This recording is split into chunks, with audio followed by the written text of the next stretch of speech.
प्रधानमंत्री नरेंद्र मोदी आज रात 8:30 बजे देश को करेंगे संबोधित। महिला आरक्षण पर रख सकते हैं बात।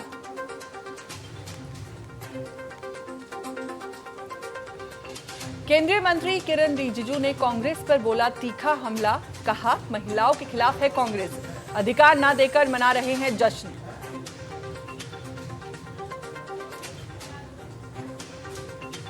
महिला आरक्षण बिल को लेकर कांग्रेस नेता प्रियंका गांधी ने साधा निशाना। कहा सत्ता में बने रहने के लिए की गई है साजिश।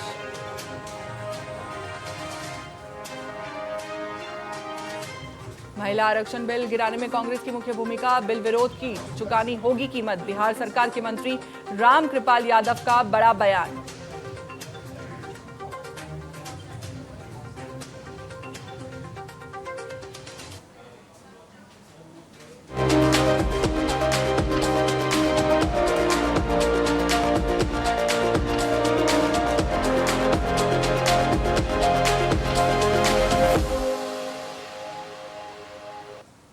नमस्कार, आप देख रहे हैं टीएनपी न्यूज। मैं हूं आपके साथ फौजिया। बुलेटिन में बात करेंगे उत्तराखंड की खबरों पर, जहां मुख्यमंत्री पुष्कर सिंह धामी ने 4 धाम यात्रा पर कहा कि कल यमुनोत्री और गंगोत्री के कपाट खुलेंगे। उन्होंने और क्या कुछ कहा इस यात्रा को लेकर, आइए आपको सुनाते हैं। यात्रा की आज यहाँ से शुरुआत हो गई है और 4 धाम यात्रा कल से विधिवत रूप से प्रारंभ हो रही है। कल यमुनोत्री गंगोत्री के कपाट खुलेंगे। 22 को केदारनाथ जी के और फिर बद्रीनाथ जी के कपाट खुलने जा रहे हैं। फिर हेमकुंड साहब के खुलेंगे। यात्रा अच्छी हो, सभी व्यवस्थाएं ठीक प्रकार से यात्रियों के लिए व्यवस्थित हो, उसके निमित्त काफ़ी सारी व्यवस्थाएं, काफ़ी सारी समीक्षाएं की गई हैं। सभी प्रबंध किए गए हैं। हम सभी तीर्थ यात्रियों का, श्रद्धालुओं का, देश भर से आने वाले सभी भक्तों का देवभूमि में स्वागत करते हैं। प्रत्येक वर्ष यात्रा का अपना एक नया मुकाम बन रहा है। इस वर्ष भी एक और अच्छा मुकाम बनेगा। 4 धाम के कपाट खुलने से पहले हरिद्वार से यात्रियों की रवानगी शुरू हो गई है। माया देवी मंदिर पार्किंग से सैकड़ों यात्रियों का पहला जत्था रवाना हुआ। ट्रैवल कारोबारियों ने पूजा अर्चना कर दल को रवाना किया। श्रद्धालु उत्साह के साथ जयकारे लगाते हुए यात्रा पर निकले। यात्रियों और कारोबारियों ने व्यवस्थाओं पर संतोष जताया और यात्रा के सुचारू संचालन की उम्मीद जताई।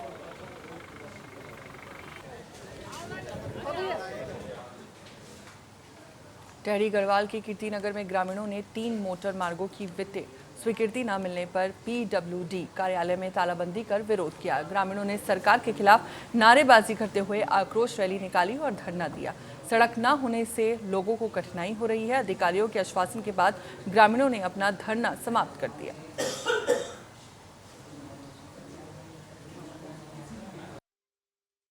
मैंने अभी भाषण में कहा था ना कि OIGS on India government service, तो मैं आपको बताऊं, एक 4th क्लास का कर्मचारी से लेकर और राष्ट्रपति तक, यानी जो भी पे लेता है, वेतन लेता है, वो सरकार का नौकर है। वो जो अधिकारी ऐसा कह रहा था, उस अधिकारी को कोई ज्ञान नहीं है, उसको नॉलेज की कमी है, उसके पास सूचनाएं नहीं है, वो स्टडी नहीं करते हैं। ये हमारे नौकर है, राष्ट्रपति भी हमारा नौकर है। मान्यवर बड़े भाई साहब, मैं सबसे पहले ये क्षेत्रीय मुद्दे जो हैं, नौड़ा धौलाने वाले जो रोड है, ये लगातार इस रोड पर सर्वे ही हो रही है और देवप्रयाग के विधायक विनोद कंडारी जी ने क्षेत्र में लगातार घोषणाएं कर रही हैं सड़क मुद्दों की, लेकिन ये सड़क मुद्दों पर लगातार सर्वे ही हो रही है। और जब ये सर्वे हो रही है, जनता भी बहुत दुखद पीड़ा है, इसकी क्षेत्र की पीड़ा है। आप देखो, वो वहाँ उस गांव में नौड़ा धौलाने की ऐसी समस्या है, जब कोई वृद्ध आदमी बीमार होते हैं तो लगभग 3-4 किलोमीटर पैदल डंडी कंडियों पर बोक के ले जाना पड़ता है। और दूसरी समस्या ये है कि उस क्षेत्र में, नौड़ा धौलाना क्षेत्र में, ये वर्षों पुरानी सड़क मांग जो थी, तो वो आज तक नहीं हो पा रही है। अभी देखा होगा आपने, काफी ग्रामीण जो हैं, जैसे चुन्नीखाल, तेगड़, नोला, धोरियाना, इन गांवों से लोग आए हैं और इनकी जो मोटर मार्गों को लेके एक डिमांड है, उसमें संबंधित विभाग को, यानी कि पीडब्ल्यूडी को भी मौके पे बुलाया गया है। और इनकी बात का सॉल्यूशन निकाला गया है। और इसमें 3 माह का टाइम जो है विभाग के द्वारा दिया गया है। 3 माह में इनकी 3 माह के अंदर जो है सैद्धांतिक स्वीकृति अगर इनको मिल जाती है तो इसमें काम स्टार्ट हो जाएगा। इससे जो उनके ग्रामीण संतुष्ट हैं। बक्सर के निन्हनपुर सुठारी ग्राम पंचायत में मनरेगा सहित विकास योजनाओं में धांधली की शिकायत पर जांच शुरू की गई है। एबीडीओ शीशपाल राठौर के नेतृत्व में टीम ने मौके पर पहुंचकर विकास कार्यों का निरीक्षण किया। ग्रामीणों ने मनरेगा कार्यों में गड़बड़ी और सरकारी धन के दुरुपयोग के आरोप लगाए। जांच टीम रिपोर्ट तैयार कर रही है। दोषियों पर कार्रवाई की जाएगी। नैनपुर सुटारी ग्राम पंचायत में विभिन्न मदों से चल रहे विकास कार्यों में, जिसमें मुख्यतः राज्य वित्त, 15 वित्त और मनरेगा के कार्यों के संबंध में एक शिकायत पत्र हमें प्राप्त हुआ था। उसी के संबंध में जो है एक जांच टीम का गठन किया गया विकास खंड से, जिसमें आरडब्ल्यूडी के इंजीनियर और बीओपीआरडी और एबीडीओ लक्सर वो रहे। और उन्होंने आज जो है स्थलीय निरीक्षण किया है विभिन्न बिंदुओं पर और विभिन्न योजनाओं का। तो उसके बाद जो है अब कुछ समय मांगा गया है जांच टीम में पत्रावली के निरीक्षण के लिए। तो जैसे ही उसके बाद जो है पत्रावली का निरीक्षण होता है और जो भी वास्तविकता जो है धरातल पे देखी गई है जांच टीम द्वारा, उसको रिपोर्ट में दर्ज करने के बाद वो रिपोर्ट प्रेषित की जाएगी। नहीं, कोई प्रयास नहीं मिला मुझे। शिकायत कहाँ की थी आपने? मैं यहाँ ब्लॉक में की थी। प्रधान के यहाँ जो टीम सेट है वो आपके यहाँ? जी नहीं। प्रधान के हिसाब से इनके हिसाब से नहीं भाई जी, कुछ भी संतुष्ट नहीं है। अब हमारे अकाउंट से पैसा निकाल लिया गया, हमें पता नहीं कुछ भी। किसके द्वारा निकाला गया अब ये तो नहीं पता, जो एजेंट है उनके माध्यम से निकाला गया है। आपके यहाँ टीम सेट नहीं लगी? नहीं। कितना पैसा निकाला?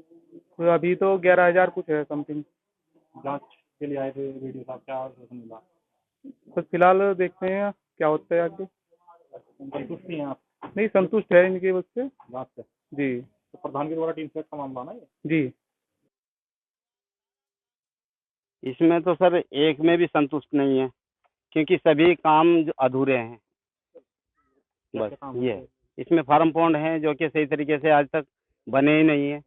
दूसरों कहीं बना है कहीं नहीं है, किसी खेत में है भी नहीं। अभी आपने देखा कि उसमें एक भी 3 दिखा रखे हैं, एक भी फार्म पॉन्ड नहीं है मौके पर। एक खेत और है ये जो दिखाया हमने, उसमें एक भी फार्म पॉन्ड बना ही नहीं है अभी तक। नाला निर्माण को लेकर भी आप जांच हुई है? जी, उसमें अभी वहाँ पहुँचे नहीं है सर, अभी जाएंगे। लागत तो सर एक फार्म पॉन्ड की 2 लाख रुपए लागत। टोटल कितने बिंदु थे, कितनी लागत? कम से कम 17-18 हैं।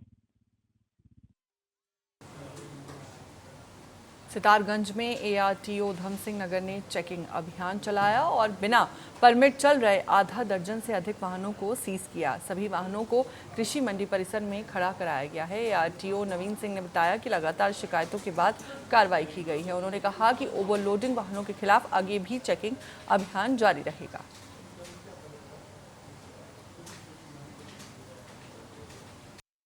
करीब 7 वाहन सीज हो चुके हैं और ज़्यादातर वाहन ओवरलोड या जिनका परमिट ख़त्म है या टैक्स ख़त्म है उसमें कार्रवाई की गई है।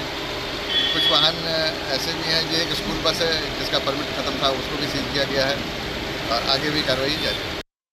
ये मेरे संज्ञान में आया है और आप लोगों ने मुझे इसके बारे में बताया कि अर्ली मॉर्निंग 3 बजे 4 बजे ईद के को लेकर ट्रैक्टर ट्रॉली आते हैं, तो इस पर भी हम आएंगे। अर्ली मॉर्निंग एक अभियान चला के अर्ली मॉर्निंग कार्रवाई करेंगे। बिल्कुल जारी रहेगा, निश्चित रहेगा। बीजेपी किसान मोर्चा उत्तराखंड प्रवीण पांडे ने लोहाघाट ब्लॉक के सीमांत गांव में सरकारी योजनाओं का लाभ न मिलने और विकास से वंचित रखने के आरोप अपनी ही पार्टी पर लगा दिए, जिसको लेकर बीजेपी नेता प्रवीण पांडे ने कहा, मुख्यमंत्री धामी के नेतृत्व में पूरे प्रदेश और चंपावत जिले में कई विकास कार्य चल रहे हैं, लेकिन लोहाघाट ब्लॉक के सीमांत क्षेत्रों को इन विकास कार्यों से पूरी तरह वंचित रखा गया है, जबकि पीएम मोदी के सीमांत क्षेत्र को विकसित करने के निर्देश दिए गए। साथ ही पांडे ने कहा, लेटी डूंगरा और उसके आसपास का क्षेत्र आज भी सुविधाओं के अभाव से जूझ रहा है। सरकारी योजनाओं का लाभ तक इन सीमांत गांव में नहीं मिल रहा।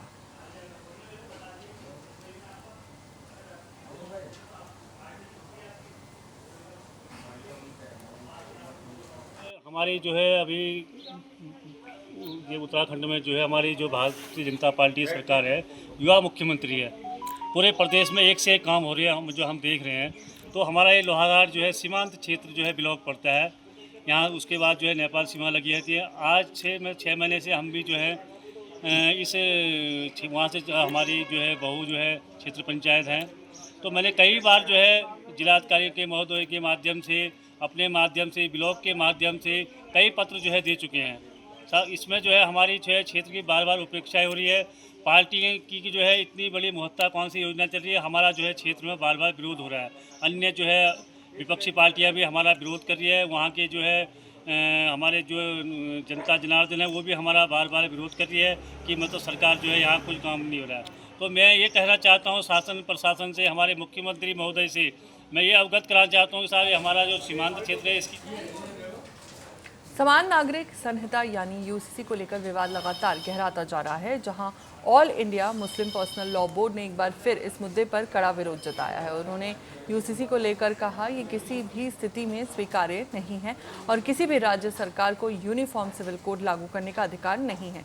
उनके अनुसार ये अधिकार केवल केंद्र सरकार के पास है। इसके अलावा उन्होंने कहा, संविधान में भी केंद्र सरकार को ये अधिकार कुछ शर्तों के साथ दिया गया है। उन्होंने बताया कि यूसीसी कोई मौलिक अधिकार नहीं है और इसे लागू करने से पहले व्यापक स्तर पर आम सहमति बनाना आवश्यक है। 2-3 बातें हमने आज प्रेस कॉन्फ्रेंस में कही आपसे।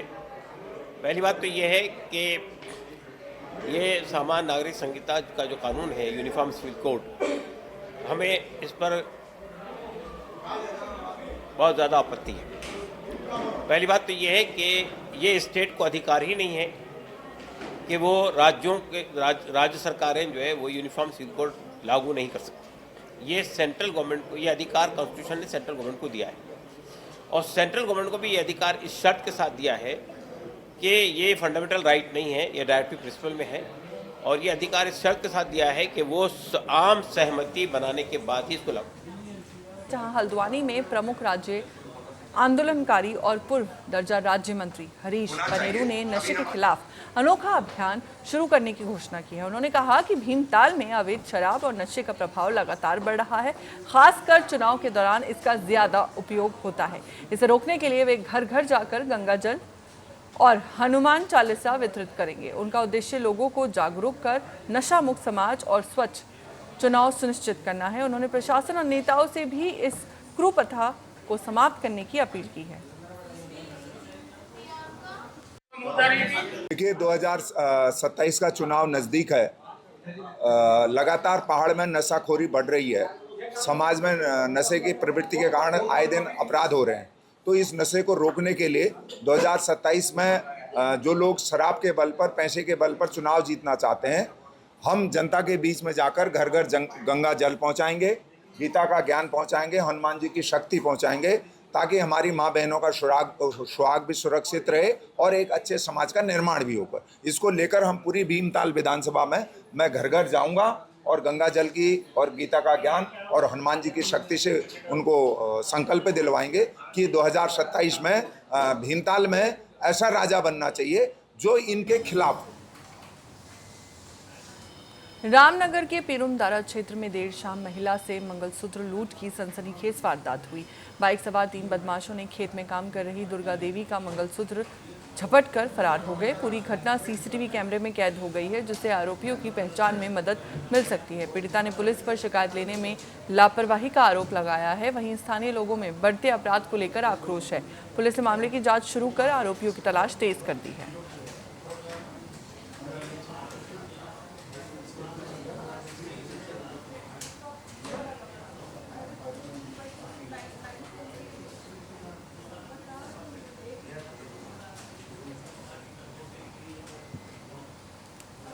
थी, उसने मेरे गले में खड़े होने में छीन के ले गया और उसका चेहरा नहीं देख पाई मैं। वो मुझे दूसरे लड़के ने बताया कि 3 आदमी गए हैं। 3 गए तो 3 में से 2 तो वहीं में खड़े रहे, उसमें मोटरसाइकिल में यही नीचे उतरा हाथ। पड़ोसी ने दिए, मैंने नहीं दी, मैं तो बेहोश थी। हाँ, मैं तो बेहोश थी। मेरे पड़ोसी ने दिए सबको। फिर प्रधान को भी बुलाया, मतलब पुलिस को बुलाया, सबको उनने बुलाया। ये नीचे क्यारी में पानी लगा रही थी करीबन लगभग 5:30 बजे करीबन। तो सुनने में आए कि 3 आदमी थे, देखे तो हमने नहीं थे, पड़ोसी ने देखा और ने दो ऊपर ही खड़े रहे मोटरसाइकिल के पास, एक गया नीचे क्यारी में तो इसके सामने खड़ा हुआ हो। इसने जब पीछे पलट के देखा तो इसके गले में ही झपटा मार करके मंगलसूत्र कैन ले गया।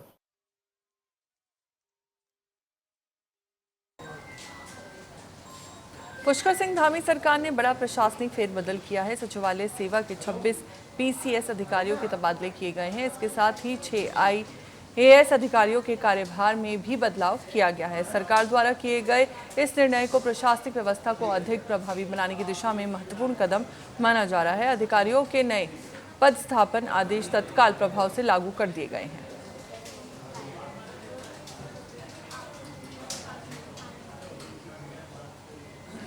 चंपावत के गोरल चौड़ मैदान में पॉलिटेक्निक छात्र सुमेंद्र सिंह बोहरा को भाला फेंक अभ्यास के दौरान गंभीर चोट लग गई और इलाज के दौरान उसकी मौत हो गई। छात्र खेलकूद प्रतियोगिता में अभ्यास कर रहा था। हादसे के बाद उसे जिला अस्पताल ले जाया गया, जहां डॉक्टरों ने मृत घोषित किया। पुलिस ने शव को कब्जे में लेकर पोस्टमार्टम के लिए भेज दिया है। जो हमारे यहाँ वार्षिक खेलकूद समारोह हो रहे थे गोरल चौड़ मैदान पे, जिसमें एक इवेंट का आयोजन किया जाना था जो कि 100 मीटर रेस थी। उसके इवेंट की तैयारी हो गई थी और सारे छात्र और सारा स्टाफ हमारा इवेंट कराने के लिए मूव कर गया था। लेकिन जो हमारा बाकी खेलकूद का सामान है, जिसमें जैवलिन भी था, एक छात्र द्वारा उस जैवलिन को उठा के प्रैक्टिस के तौर पे उसको फेंक दिया गया। जिस छात्र को चोट लगी है वो छात्र अचानक ही ग्राउंड में मूव किया था, जिसमें कुछ बच्चे फुटबॉल खेल रहे थे। फुटबॉल को लेने के लिए शायद मूव किया होगा, मुझे सही जानकारी उसकी नहीं है कि किस लिए मूव किया था। मूव करते वक्त उसके गले में चोट लग गई। जैसे ही चोट लगी, हमारे सारे स्टाफ के द्वारा उस छात्र को हॉस्पिटल में एडमिट कराया गया, लेकिन हॉस्पिटल में उपचार के दौरान उसकी नैनीताल में एसएसपी के निर्देश पर चलाए जा रहे नशा विरोधी अभियान के तहत काठ गोदाम पुलिस ने 54 ग्राम से अधिक स्मैक के साथ तस्कर गिरफ्तार किया। बरामद स्मैक की कीमत करीब 16 लाख रुपए बताई गई है। पुलिस ने एनडीपीएस एक्ट में केस दर्ज कर आगे की जांच शुरू कर दी है।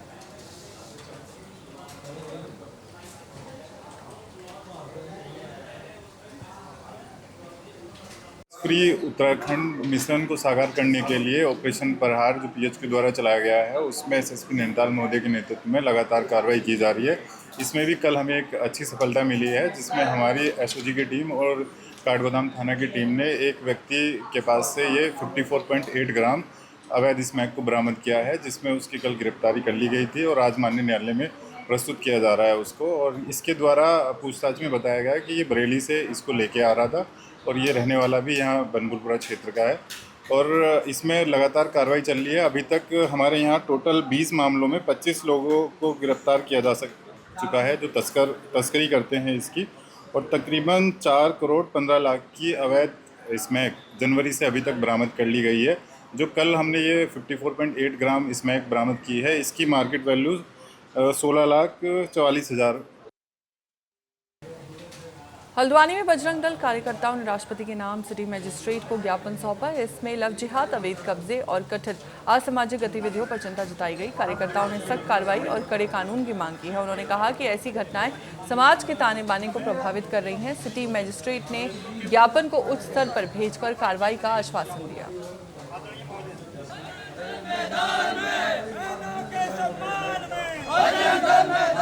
समाज से हमारा आह्वान यही है कि संस्कार पहले परिवार से ही प्रारंभ किया जाए, परंतु हमें बार बार ये देखने को आ रहा है कि हम चाहे कितना ही सतर्क रहें, जितनी देर में हम अपनी बच्ची को कुछ सिखा पाते हैं, उतनी देर में ही मुस्लिम समुदाय किसी नए षड्यंत्र के साथ हमारे बीच आ जाता है।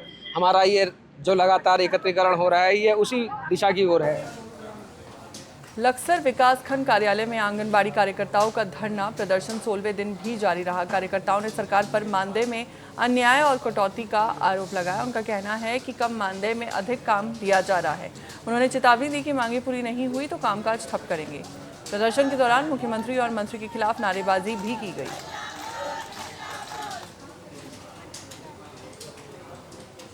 को लेकर 1 अप्रैल से तो हम धरना स्थल पर बैठे हुए हैं। उससे पहले हमने 14 मार्च को एक रैली के माध्यम से अपना ज्ञापन दिया था, लेकिन उस पर हमारा ज्ञापन लेने के लिए भी कोई नहीं आया। तो हमने पूर्ण कार्य बहिष्कार को 1 अप्रैल से ऐलान कर दिया था, जब से हम बैठे हुए हैं, लेकिन अभी तक कोई सकारात्मक विचार हमारे ट्रेकर तो हमारा 30 तारीख तक ही खुला हुआ था, उसके बाद तो हम 1 तारीख से धरने पे ही हैं और धरने पे जब तक हमारी मांग पूरी नहीं होगी तो हम धरने पे ही रहेंगे। कार्य बहिष्कार रहेगा, हमारा तालाबंदी रहेगी। और जैसे ये हमारा बीएलओ का काम है, ये भी हम बंद करके रखेंगे, क्योंकि ऐसा आ रहा है हमें लोगों को ही हर जगह आंगनवाड़ी ही करेगी सारा काम, आंगनवाड़ी कुछ नहीं सोच रहे आंगनवाड़ी के बारे में। एक बार भी कोई, जैसे कि मोदी जी भी आए थे, उन्होंने भी कुछ नहीं कहा, ना ही धामी सरकार सोच रही है कोई। जब तक मतलब मानदेय हमारा नहीं बढ़ेगा तो पोषण ट्रेकर ही बंद रहेगा और हमारे सेंटरों पे ऐसी तालाबंदी रहेगी। इसी के साथ फिलहाल इस बुलेटिन में मेरे साथ इतना ही। देश और दुनिया की तमाम खबरों के लिए बने रहिए TNP न्यूज़ के साथ। नमस्कार।